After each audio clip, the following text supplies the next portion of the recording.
Okay, so metal. Metal. The show's about metal. What is metal?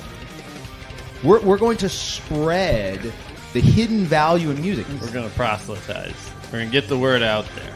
We are. That's important.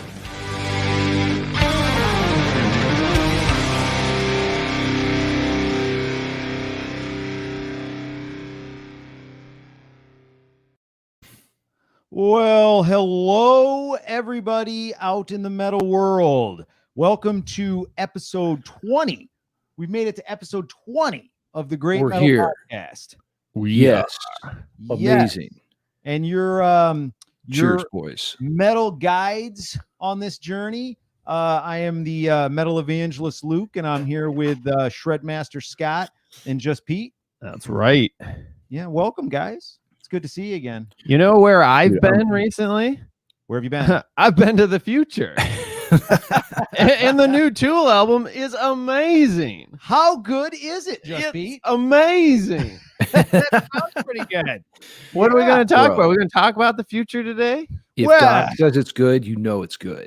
You know, Straight up. Doc Brown, he didn't get anything wrong in No, the entire series. No, he had his shit together.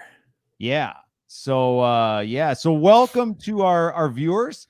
Matthew Corns and the D are both on. Man, you guys are Right pumped. on it. Oh, shit. Nice. Love having you guys. So shout out to Matthew Corns. Goodness gracious, he sent us one of the best things I've seen in a long time. He Yeah. sent us a Wappian skit, which Happy and skit. on the next episode, you'll see what that's all about. Yeah, we're just gonna a little teaser. Little teaser. We're gonna play this out because this is so good. It was so good. So anyway, Yeah, excellent work. Yeah, excellent work. Thanks for doing that. And like the nuance that you captured was just top notch. Oh, I really like Black Metal Cat. Yeah. Where is that black metal cat, by the He's way? He's just got such an illustrious Prowling beard. around. You know, he's out there, making sure that black metal's still a thing. Yeah. He's there for the real world. He's making sure black metal is around in the future. Yeah. Yeah. Because And Doc Brown, No wants pussyfooting around. with that's what we're that talking cat, about you know? today. What is the future of metal? yeah, this is a really popular topic in the metal circles on the message boards. And Everybody wants to know, where are things going in the future? That is the question. it Because really if you knew, then you could innovate in that space, and then you win. So it's absolutely. everything, bro. And this is something that, because like we've talked about it before, I'm always like looking for new stuff. I love, a lot of the stuff that's out there now. I'm discovering bands that don't even exist anymore from the past that I love. Like How Like a Winter, such a cool super group. They just made the one album back in 2006 or something. So there's so much stuff to discover. I believe they call that future nostalgia. Future. Oh, I like that term. I went to Japan one time and it was Christmas coming up and they had a chair that said future nostalgic Christmas. I was like, Future nostalgia. that is like, you sit here, take your picture of what you're going to be nostalgic about in the future. I don't know. It was an amazing term. But let's be honest, guys. The future really is technical folk metal, ambient opulent gent, and experimental black sludge. Right? Yeah. I mean, if if you don't know that that's what the future is, then where you been, bro? What do you think? The future is a joke? Is this a game? it's not No. a joke, man. It is This just not a no joke. game. Next one over. This one? Yeah. So so the message boards are full of people trying to predict what the next thing is in the metal world. You want me to read that? Oh, Oh, that. look, shred it. that's what You it got is. this on Yeah. shred it, bro. Shred it. I like that. Is that what it says? Shred That's my it? personal website. Yeah, it says shred it. Oh, That's nice. hilarious. Nice. Yeah. Well, so, and that comment was made like 7 years ago, right? And Yeah. I'm not 100% sure that ambient occult gent is a thing. So maybe that's still a ways out into the future, but it's an interesting thing to talk about because we find some really cool stuff that has existed before that we just aren't aware of. That's what we call discovery, right? And then there's like what everybody's doing right now, and a lot of people jump on just the current bandwagon, right? This is what almost everybody does because human beings are risk averse, right? They just want a surefire thing. So they're like, well, what has worked in the past? Ozzy Osbourne's worked in the past, right? Yeah. But that was a long, long time ago that shit worked. It's so now true. it's like you got to innovate. You got to do something different. But You do. let's But talk about first- we got to get to the news, bro. Let's get The to the news. Oh, What's yeah. happening now? Well- And then we're going to get to the future of metal. Well, you want Yeah. to talk about what the future looks like. This might be it. So there is he's a YouTuber, but he's also the drummer and a session musician. He's the drummer for a band called Decrepit Birth, a band I'm not familiar with. He's from Nova Scotia or somewhere in Canada.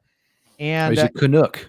he's a Canuck, and he bought a keyboard that has a sound library that's empty. And so what he wants to do, well, here, I'll read it. His name is 66 Samus. So 66 Samus just obtained a new keyboard that doesn't have any samples on it. Like any good boy would, he's going to fill up one of the keyboard sound banks entirely with farts. Oh, and then he's going to fill up his pants. Yeah, he wants. Well, here's the thing. He wants you. He's asking everybody on Instagram to record their farts and send them to him. So he wants you to fill your pants. Like a flagellant symphony of sorts. That's wild. Yes. Well, actually, there's this guy that farts along to a symphony. We got to get that video. Yeah. And it's very musical. He does like a major seventh fart, like starts on a B flat, jumps up to the A. Didn't we do that in like episode 6 or 7? We definitely talked about it. I can't remember if we actually put that on the show though. We might Sound not effect. have. Well, that's good. So everyone needs to get 66 Samus their fart so he can fill up his keyboard. This is very apropos because last night I did a version of A Tout Le Monde by Megadeth. And I was doing like big horse farts. Luke, we should have collabed before. Like, how do we not get this synced up? Shit. That's a good question. Yeah, We your coulda had, video would have fit right in right here. Yeah. And you could send those. You could send your video to 66 Samus. And you could send your video to us at greatmetalpodcast@gmail.com. Anybody listening who wants to send us your No, nudes. I send your farts to 66 Samus. I'm not sure. Luke's gonna pass on the flagellation. Well, Yeah, send your comments on this. Would you listen to somebody playing their synth composed completely of farts, or is that just too weird? I would listen to it as long as it was musical. I think you could like auto tune the farts and make like you can make like a WAP version. Make So maybe style. That's the future of metal. Is Could that the future of metal? Yeah, I mean that You slapped on some distortion, on the farting, then I could see that going somewhere. Yeah. Yeah, like a new guitar sound.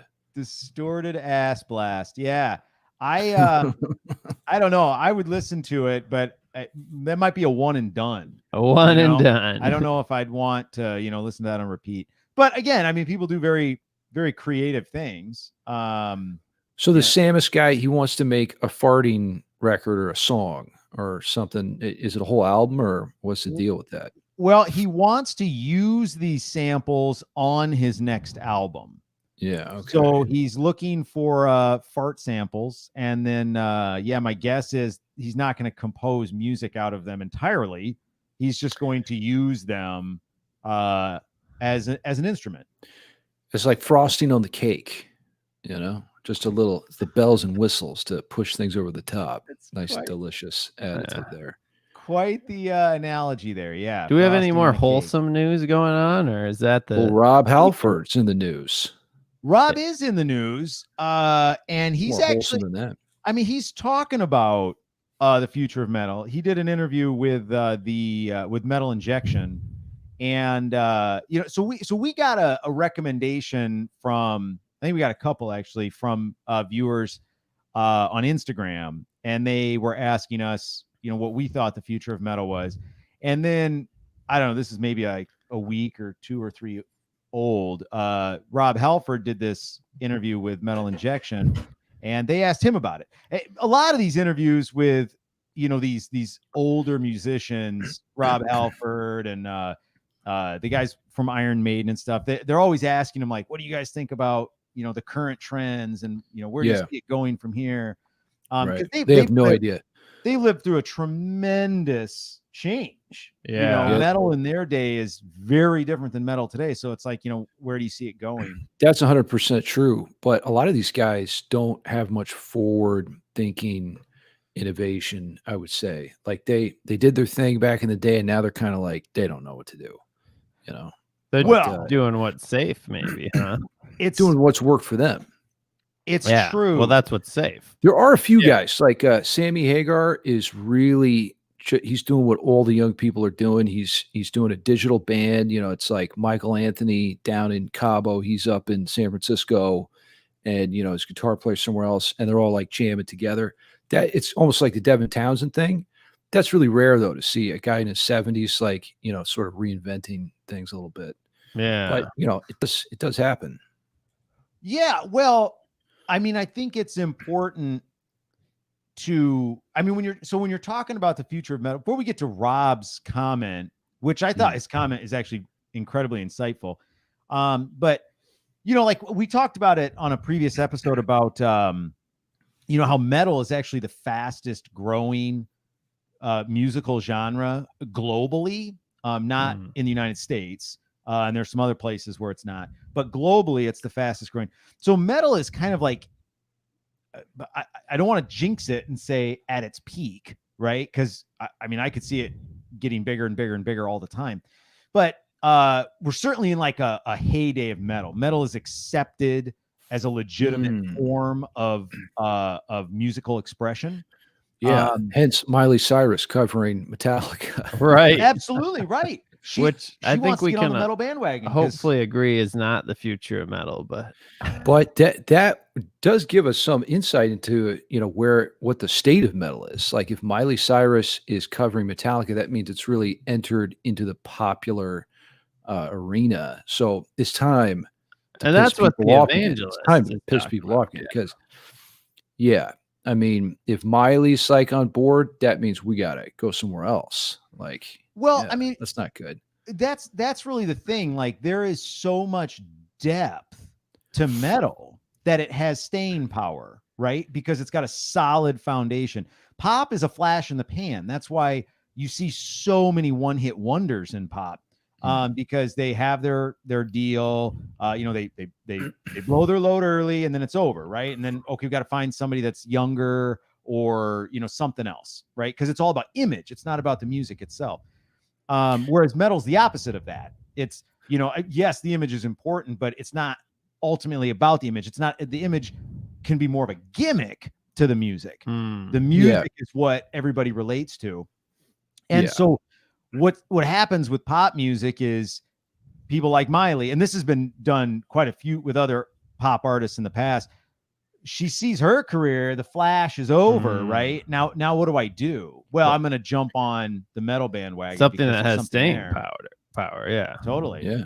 Totally. Makes sense. So what's Rob's comment? What the hell is he talking about here? Let's take a listen. But just before we get there, so the idea is that, you know, metal has survived so much by assimilation throughout the years. You know, the evolution of metal has been, okay, we have the, you know, they call it, you know, the cores, right? Hardcore, metalcore, all this stuff. So you have this like core of metal. And then what metal has done so well is they bring in these other influences and they tweak this style and they bring this in and these instruments, whatever. So it has grown and evolved throughout the last 40, 50 years through assimilating all these different genres and styles together. Yep. The problem with that is that eventually you run out of instruments to introduce to your music, right? Or you run out of a certain style. So then you have to start getting into, you know, ambient, occult, gent, right? Because I got to find another style to bring into gent. And I don't know. Aaron keeps finding things like the hurdy-gurdy. Oh, I'd never heard of that. You can go a long time. You can go a very long time doing that. Yeah. But the question always comes around to, are these things just gimmicks or something? And so when asked about where's the next Metallica, where's the next Judas Priest, this is what Rob had to say. The eternal optimist. I think that I sometimes wonder what will the next big gigantic metal band be? When will there be another Priest? Will there be another Sabbath? Will there be another Maiden? Will there be another Slipknot kind of experience? You never know. I think it's probably best not to think that through too much, because with this that we're using right now, the internet, for example, shook everything up, and people experience music in a different way now. Yeah. And that's it. First of all, he's like, look, you can trying to predict what the next genre is going to be is an exercise in futility, right? Because what happens is he didn't have the internet. He didn't have all this technology when they started. And that so radically changed things. It was unpredictable. Yeah. And so he's saying, look, use what you could see happening in the future as a means of creative expression, but trying to predict what it is. What do you say? Don't think about it. Right? I think Black Metal Cat is a form of creative expression. There must be a symphony hidden within his beardian locks, right? Do you think that's a joke, his beardian locks? His beardian locks are no joke. How dare you criticize his beard? Yeah. But Rob is right. The technology is what sort of frames the metal conversation, how it moves forward. With Distortion, the Kinks, and Tony Iommi cutting their speaker cones, the timbre, the tone quality that created, that was sort of the engine that moved metal in that trajectory. So moving forward, it's going to be the same thing. Your ability to interface with technology and use social media platforms, that's going to be everything in terms of where metal goes in the future. Can you create like a really engaging live experience in a digital format, like Devin Townsend? If you can, then you may be one of the people that's steering, the direction of metal and where it goes. I don't know if it was that interview or a different one, but someone was saying the other thing is like, where's the next Priest or the next Sabbath?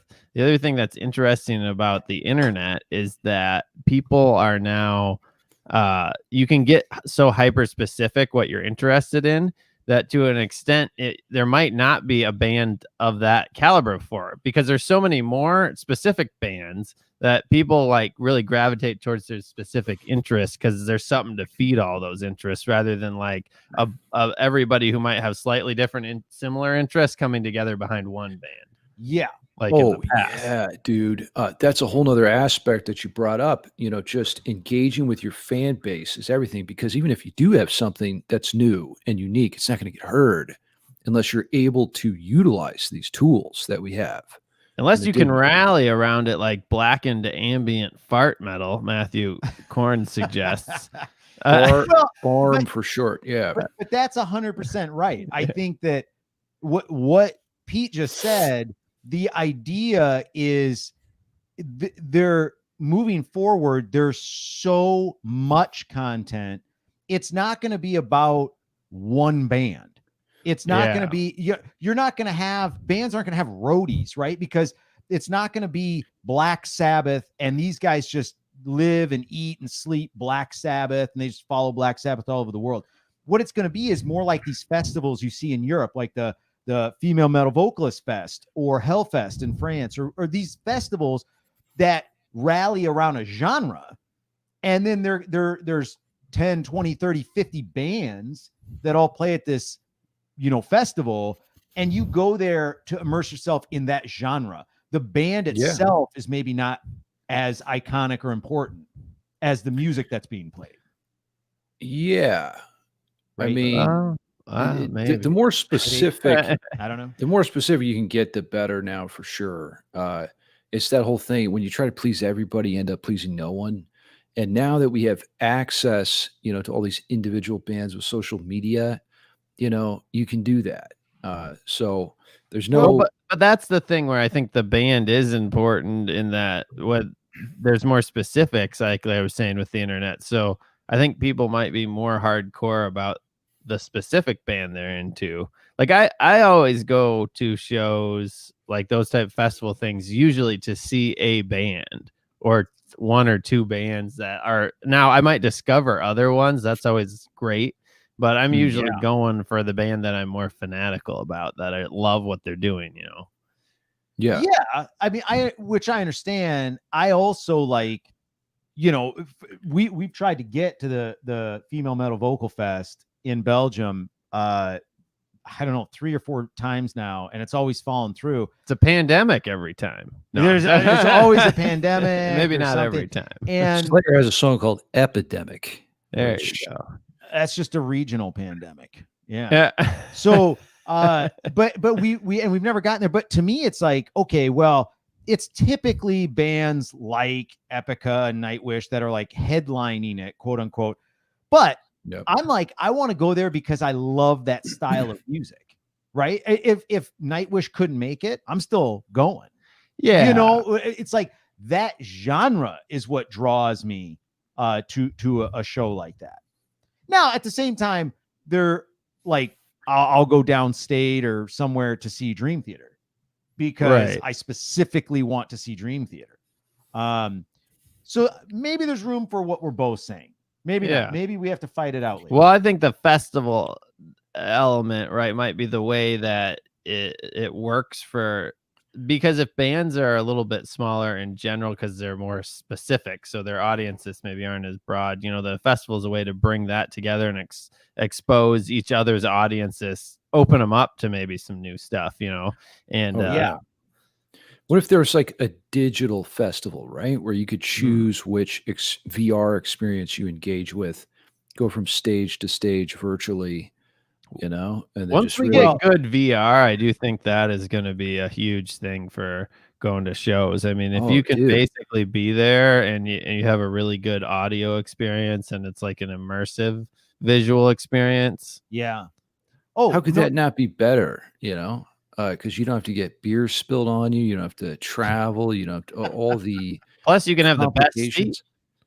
The best seat. Everybody can be front row. Yeah. Well, no, that is true. And there's no question that I think that will eventually be a thing. I mean, VR certainly for gaming and also shopping is just a no-brainer.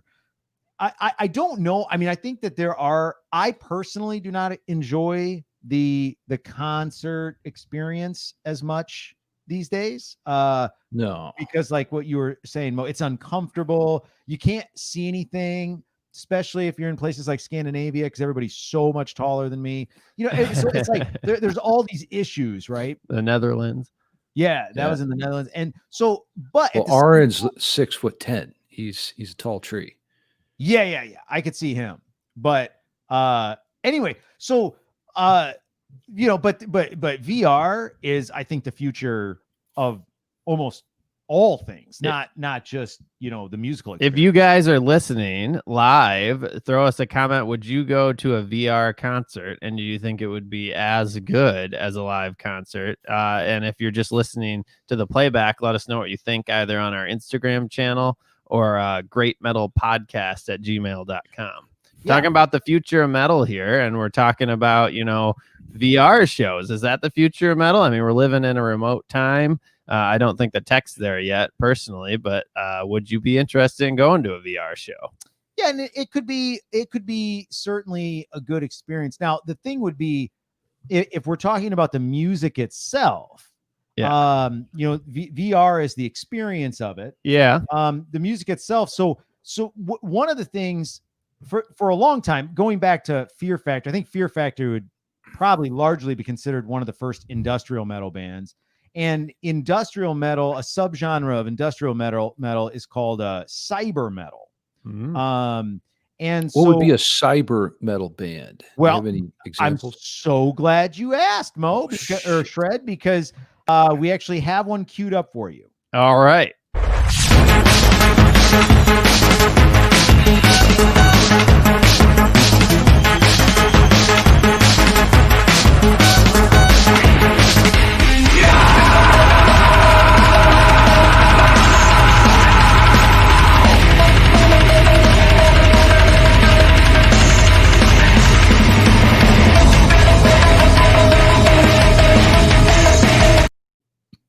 So who was that? Oh, yeah.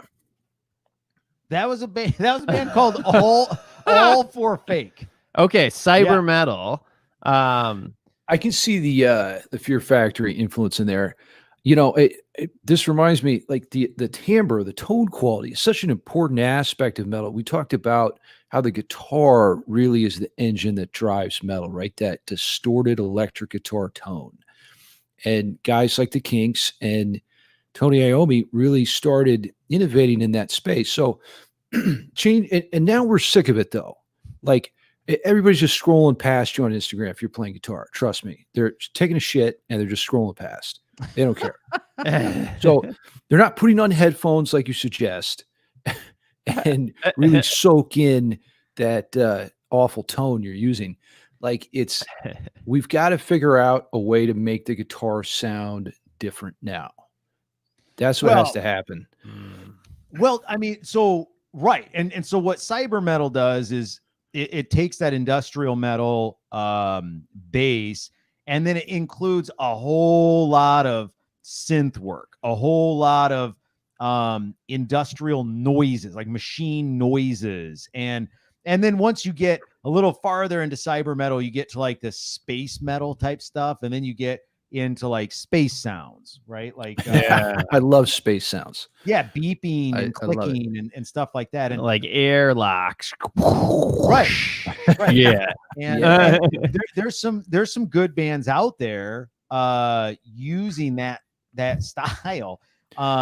Yeah, But- dude, that's it right there. You know, something I've been doing for a while is I combine like a synth bass patch, you know, with my bass guitar in when I record, and it creates a hybrid tone, you know, which is a little bit like industrial metal. But just thinking about that from a creative aspect, how can you combine tone colors to create a new tone? You know, it's a combination of different tones that has this unique sound that we haven't really heard before. But Well, all the individual elements can be things we are familiar with.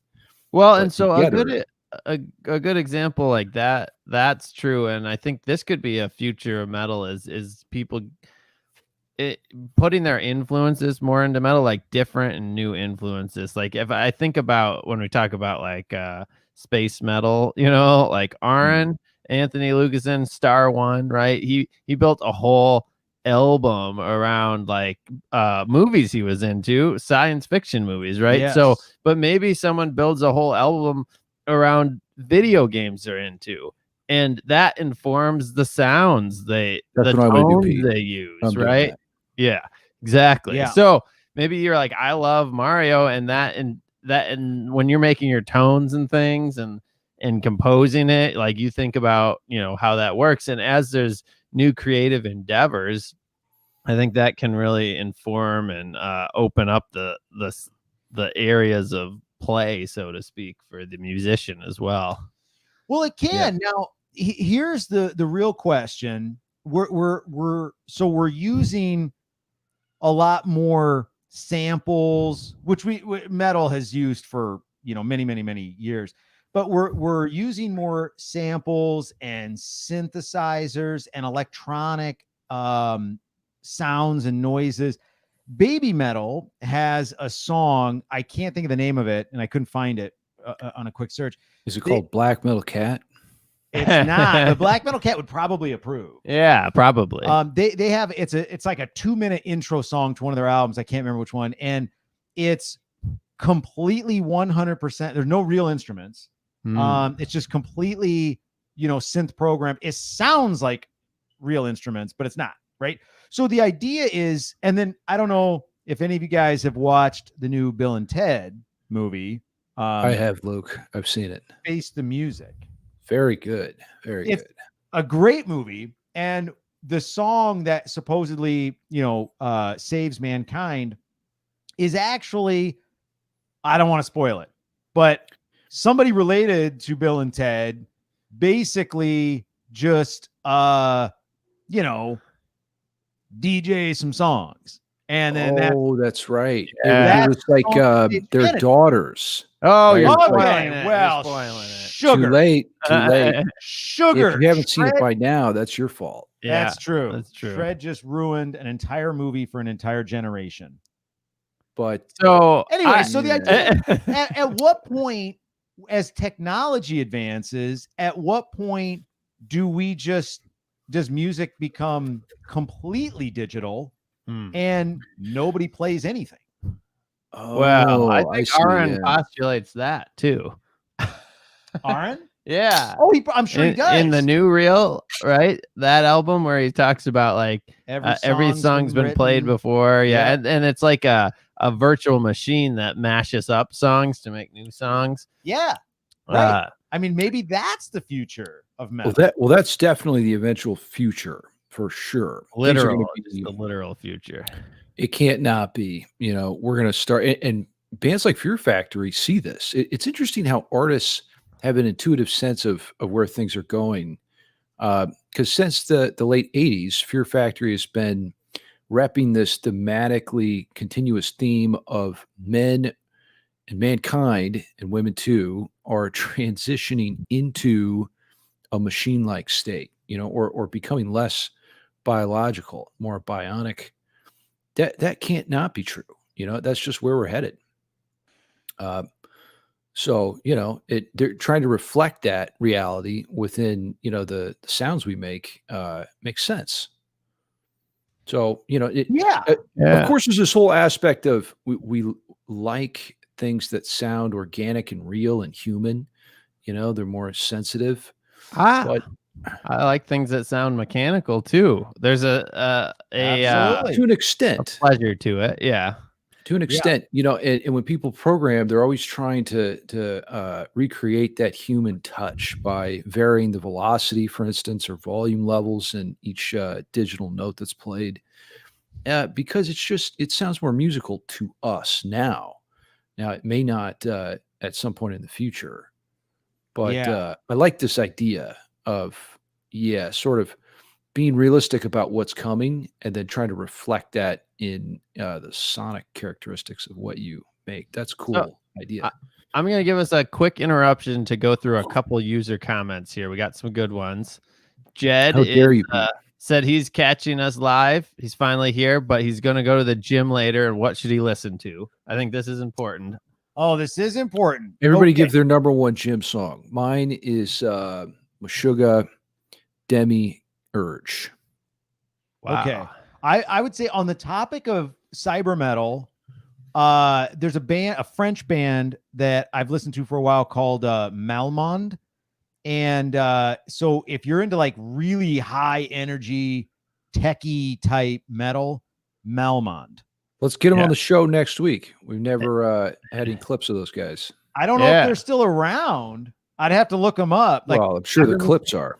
Clips are, sure. And I was going to just recommend listening to the album Star One. Now there's two of them, but the first Star One album, that's just for me. That's also great. The riffage is so good that it's a great gym album, and it's lots of chugs. Yeah. So Intergalactic Space Crusaders. Oh yeah, Russell Allen singing. That'll get you amped. Iron to that song. We also had some love for baby metal here from Lewis. I can't say I'm a huge fan of baby metal, but Scott, get with the program. But it's got something unique about it. And then Matthew commented back about VR. He said he thinks it'd be cool if you could jump around going to a VR concert. It'd be cool to, like, rather than the camera just auto jumping, maybe you want to see what the bass. You're in control. Yeah. And I do think choose your own adventure. Choose your own adventure. Plus, you don't have to jump on the stage to see the pedal boards. Yeah, Yep. which get you kicked out, unfortunately. Yeah. On the other end of things, you don't know what's real and what's not, though. Yeah. It's like you're not really sure what you're being shown there. I mean, it's true. Sure, it's filtered. It is filtered, but if the experience is what's important, does it matter if it's real or not? Well, these are these are questions we got to ask. They're Oh, They're questions I would ask Black Metal Cat because I feel like his yeah. wisdom. He's been there before. He's been to the future and back. And it turns out the future is not a motherfucking game. Did we do that? Oh, it's real. Did we do the Doc one or the Dio one? We should do that. We should do the Dio one. Here's another little taste of the future right here. Yeah. To smell metal in the future, everyone will use new Ronnie James deodorant. It's like a deodorant. It's like a deodorant joke. You might that not one takes a minute. You might not need that if would all the take shows are virtual, then you can just sit at your home and not need deodorant. Yeah. 100%. That's probably true. Yeah. So I just did a quick lookup of Malmond. So they're still active. And Throw up a clip. but their first album came out in 2003, Malmond, which is the one I bought.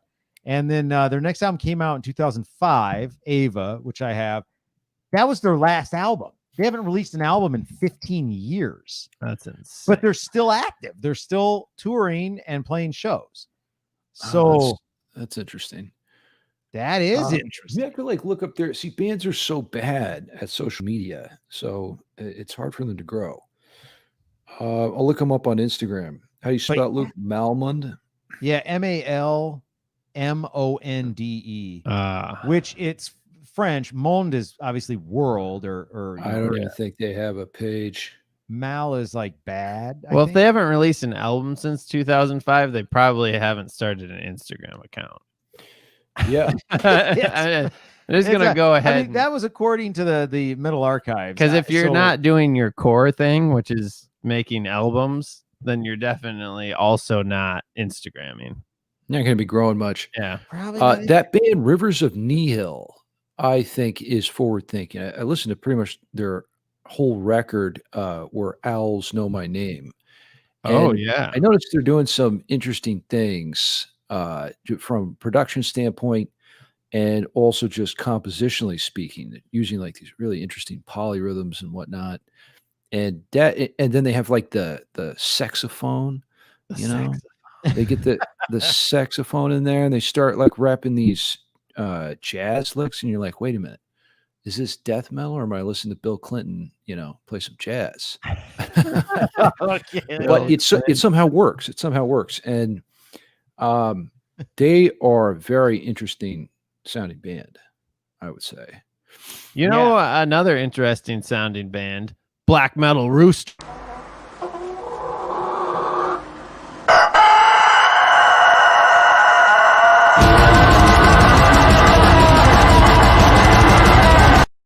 That clip, by the way, goes on for like 30 seconds of that rooster screaming, and it's epic. It goes on a long time. I think if you're a metal vocalist, you want to like take notes on that. Like his breath control, his ability to like really go deep into his Cockean self, and just draw a large breath, just keeps going and going. And just wake up the whole neighborhood. 666 minutes. Yeah, it's unbelievable. Yeah. Just wake up the whole freaking neighborhood. I think he just wants to bang all those chickens around him. He's like, I'm going to get you and you and you and you. So bringing the future of metal back, what the next big thing is. It's interesting. So Metal Sucks has a list of their picks for the next big thing. Oh yeah, let's have a look at these. Yeah. Hold on, I'm gonna have to look it up here really quick because I did not link it. Children of Bottom. Actually, I think this article mentions they mention Rivers of Nihil at the very end. They don't give them really any credit, but they're just kind of like an afterthought. Well, that's the thing. Like a lot of these bands that they're calling the next big thing, the future of metal, They're already bands that have been around forever. Yeah. No one's doing like deep research on the shit. They've got like Lamb of God, right? The next big thing. The next big thing is not Lamb of God. Yeah. They got Lamb of How God. How long has Lamb of God been around? Since the 90s? Prediction. Yeah, probably late 90s, early 2000s. Yeah. Then they have like, Kill Switch Engage, right? And these guys were like unique for a time. Oh yeah. You're yeah. sure this wasn't written in like the 90s, this album? No, I think it was January of 2020. Oh, the article, yeah. Okay, no. This one was 2018. Yeah, but August still. of 2018. That's only 2 years old. Yeah, 2 years old. No, I mean, listen, like people tend to innovate when they're young, not when they're old. So that's just kind of the way it goes. So if you look at like Tim Henson guy, Polyphia. Yeah, Polyphia. This guy's doing something kind of interesting. I don't know if you guys know Polyphia, but he's sort of combining like some slap techniques, some funk stuff, and it's that style hybrid, we're talking about. It's definitely different. The whole texture, timbre, presentation, and he's a young dude. He's probably like early 20s. That's when you're going to be, changing things up. Now, when you've been repping the metal circuit for 30 years, but not to say it's impossible. Not to say it's impossible at all, right? Because if you look at, we've talked about like Steve Vai before, right?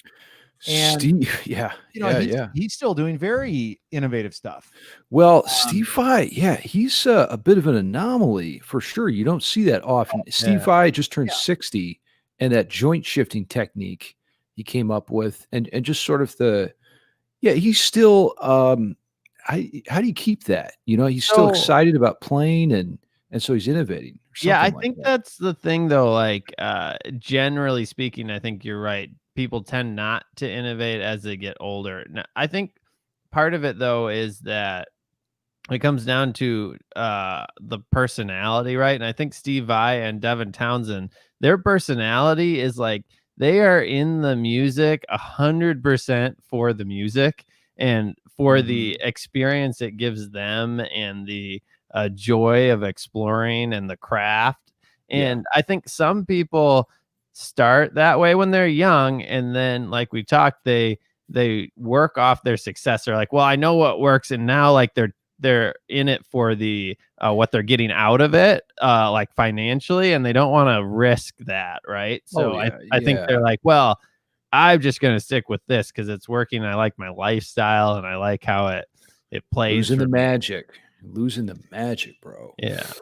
So, but Devin was saying, like, look, there was an article I read with him. I'll try to look it up and post it later for you guys to read. It was a really good interview. And he was like, I do this because he's like, I'm not trying to test my audience. He's like, I'm just exploring, like, basically he's like, this is just what I do. I like to try new things. And then he's like, but I also realize that there's an audience that loves what I'm doing before too. So he's like, I always go back to some of that stuff and do more in the style that I know work, but I'm not afraid. That's a really good point for people to hear, because if you want to have a career yourself, I'm talking to you, right? You've got to figure out this balance. How do you innovate and keep yourself happy, but also serve an audience? And a lot of times that's going to involve, leveraging brand. And, I have to make videos on Metallica. It's not my favorite thing, but, it helps get me some more attention. And some of those people are going to be interested in the stuff I really like to do. But you're always going back and forth. It's this relationship, a mutual exchange of value flow going between the consumer and the creator. Yeah, for sure. And, and so then that's going to be, what the future of metal is largely going to be what do metalheads value in the future? Like Miley Cyrus. They value Miley Cyrus. I mean, I really don't think they do. Luke, it's true. It's true. If all of the Lamb of God fans are like, hey, we're going to buy Miley's Metallica album. Rob Halford actually said in that same interview later on, he's like, I'm really excited to see what it sounds like. Well, I might have been facetious. I don't know. Wait a minute. I think everyone mentioned Miley Cyrus. Yes. Well, they were talking about the Miley Cyrus cover Metallica. Bro, where's the clip? We need the clip on that. That was Oh, the well, clip it's right in there. that interview with Metal Injection, and he was just, I mean, 1 hour basically, interview. Yeah. he kind of played it off, but he was like, I'm excited to hear what it sounds like. Well, I think you're curious, right? I They're- think that's what right. that means. Everyone's curious to hear what it sounds like. Well, I can tell you it's going to sound I'm like not curious. I mean, we've already heard it. Like she's done some live stuff. We know yeah. the general gist of I'm what's more gonna be going interested down to here. see what the studio engineers come up with. Yeah. Right. Oh. That's the question. That is Yeah. the question. That's where the real composition is happening. I know Miley had like a vocal operation Yeah. somewhat recently, which has really like lowered her voice. Right. So that's going to maybe make her more metal. So we talked about, what is, if you're doing virtual things, how do you know what's really real? So is that fake then? If you've had vocal surgery?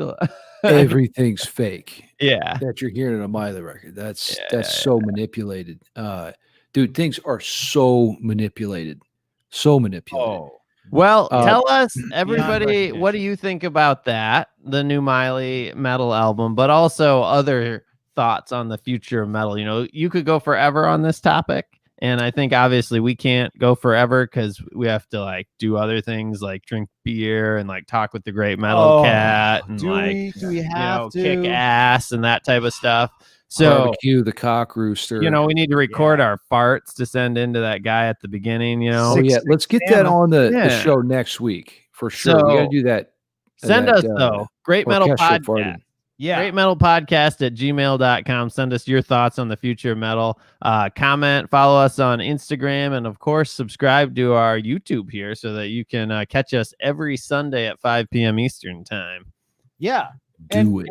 And what are we out of time? Well, no, if you got a little bit more, so it's just like, really hitting that point of like, what the future of metal is going to be, who offers the most value, and then that's going to be determined by what do the metalheads value.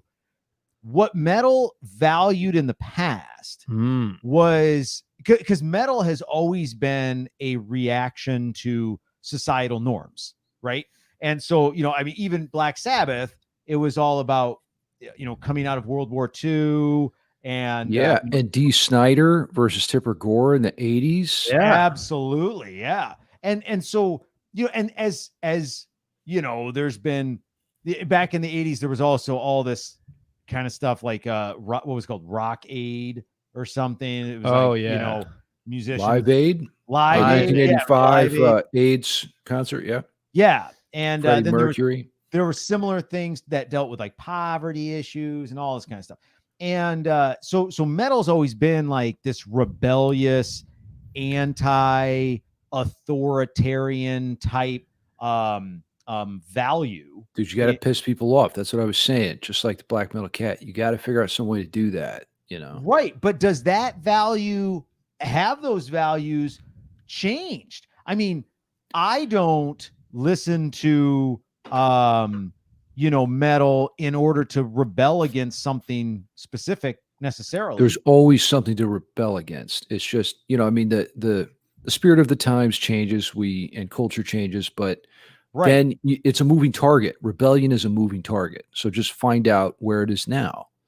So that's the question. What if you want to know what the subject matter of metal and the direction that metal's going to go in the future, it's going to be, what are we rebelling against in the future? Yeah, and you're hinting at sort of the philosophical aspects of metal now, though, which is a little different, like the lifestyle, the attitude, what kind of things do we value as metalheads, and definitely thinking for yourself is one of them. Yes. That's what to me, that's what the inverted cross stands for. It's how do I'm going to separate myself from the paradigms that I grew up in and really take time to think about what it is that I value and how I think about the world. So that lowering your fuckometer basically is what I'm talking about, right? And we just got demonetized. Yeah. Oh, thanks, Shred. No, it's okay. The Black Metal Cat did it to us earlier. It's true. And we're not getting monetized. So yeah. So if you want, but this is a serious point, man. If you want to innovate, like you've got to figure out how to stop caring so much about how others perceive you, because you have to understand that human nature is risk averse. They want a sure thing. Rebellion and doing something new and taking things in a different direction is the antithesis of that. So you've got to figure out how to kind of get out of this mindset of I'm trying to please the people around me, and that takes some work. Very few people are going to be able to do that. So I agree on one hand and I disagree on the other hand. So my hands are going to have violent, rough sex. Violent hand rough war.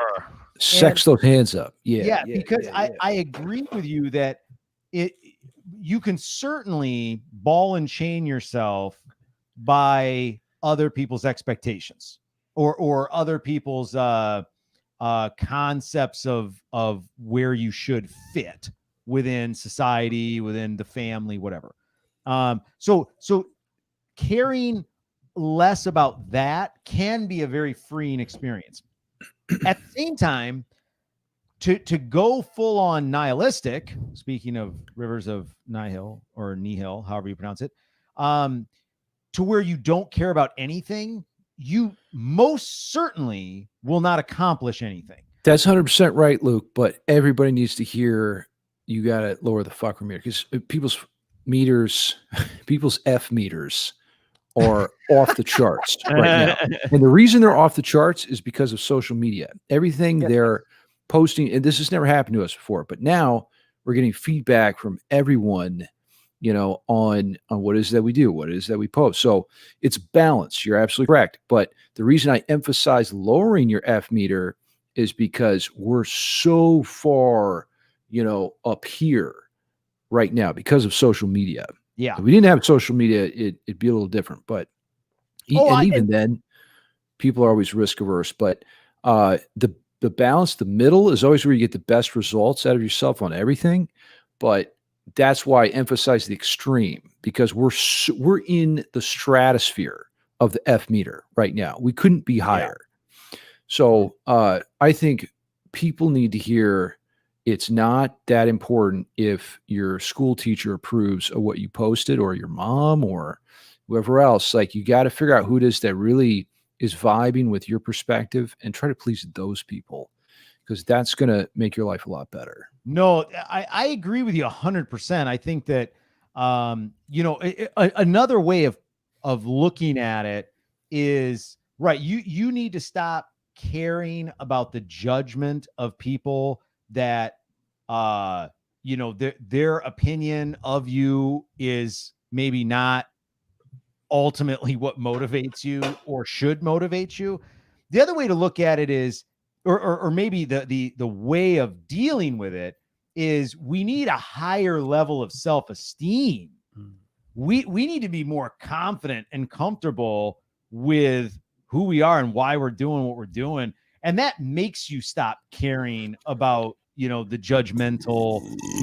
And what I love, you cannot walk down the street in corpse paint without a tremendously high sense of self-esteem. Okay, there you go. That's the way you get over your self-esteem issues. Just roll around in corpse paint. You gotta do something that people don't.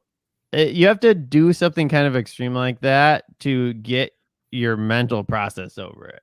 Like, yes. I remember I went to high school wearing chainmail, and everyone was like, "What are you doing?" Yeah. Like, wearing. Dude, wear that on the next episode. You know what? I don't give an ass. It's like, I'm wearing chainmail because that's what I do, man. Do you still have that? Yeah, it weighs 50 pounds. Actually, the reason I was wearing chainmail, bring it. It's metal. Usually it's a lot of them were like 25 pounds. I was like, I'm ordering 50-pound chainmail because like I'm gonna wear it. I watched Dragon Ball Z, and like he's like weight trains like on like 2 times gravity, and I was like, I gotta Going for a run. Train. with Yeah, it's like I chainmail. got to train with 50-pound chainmail. It is hard. Train and mail. you That's sweat. train mail, bro. That's train mail. It's Yeah. train mail. Bring it to the show next time because that's metal. But you also have to Literally. not give an Literally, F yeah. because when you go to, it was funny too because like every teacher was like told me like their story of going to like a Renaissance fair. It's like, oh yeah. I was like, well, Oh, boy. Well, and so that's it. That's the be all end all is the metal community is so freaking cool because it's a lifestyle for them, for us, and they more so than almost any other group, socioeconomic group or whatever kind of group, we live our lives and we don't care about the people outside what they're saying about us, right? As long as we don't lose that value, whatever the future of metal looks like I just want to be a part of it, right? I mean, that's just cool. there it is. That makes a lot of sense. Want to be a part of the future. Yeah. So let's not lose our ability to lower our FO meter or raise our self-esteem. And then let's do some ambient occult gent or some futuristic farting metal. Next episode. Whatever it takes. Send us your fart metal and weird stuff. Yeah. That's what we want.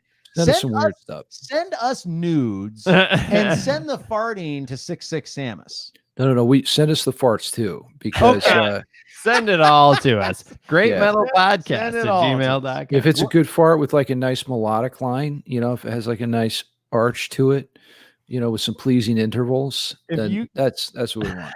That's it. If you can get some good if you can, frame a chord.